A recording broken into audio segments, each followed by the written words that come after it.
My name is Jaffer Sheyholislami. I'm an associate professor in the School of Linguistics and Language Studies at Carleton University in Ottawa, Canada. I am a linguist in a broad sense, but more specifically, I work in sociolinguistics, applied linguistics, discourse studies, language ideologies, language and identity, and also language policy and planning, especially with respect to Kurdish in 5 countries: Armenia, Turkey, Iran, Iraq, and Syria.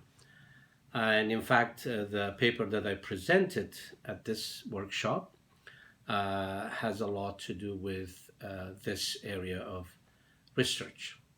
I am more interested in finding out how Kurdish is treated legally and also in practice in the 5 countries where the language is spoken.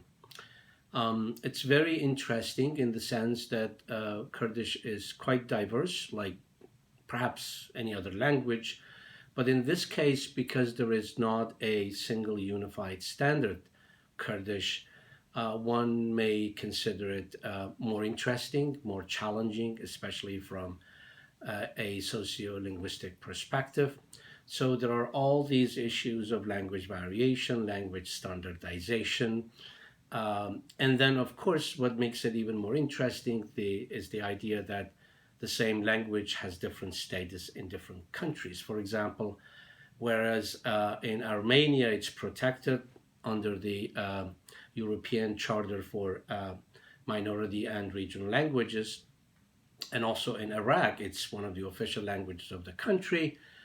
In northern Syria, in Rojava, it's the official language of the Kurdish or Rojava cantons. But in Turkey and Iran, where most of the Kurdish speakers live, it is barely tolerated. There are negative rates since the 90s, at least in Turkey. In Iran, there has been for a long time, but there are hardly any positive rights. However, when there are positive rights, there are questions as to whether the population or language activists should wait and try to promote the language and ask for more rights and hope that that would be an incremental progress with respect to gaining positive rights, or whether it will really be something that may not continue and there may not be much hope for complete positive language rights. The ways in which, for example, for the most part, Kurdish in Iraq has achieved it. So in this workshop, I asked really this very simple question: why and how language policies have favored Kurdish in Iraq, but not in a place like Iran?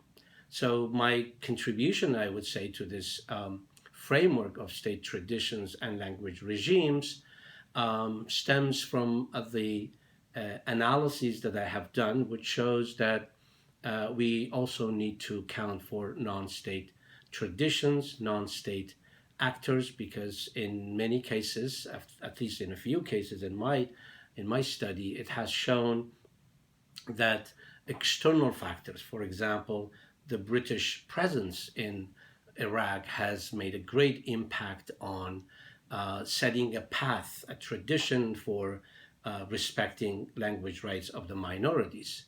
And it was not from the state of Iraq, but actually because of the British mandate.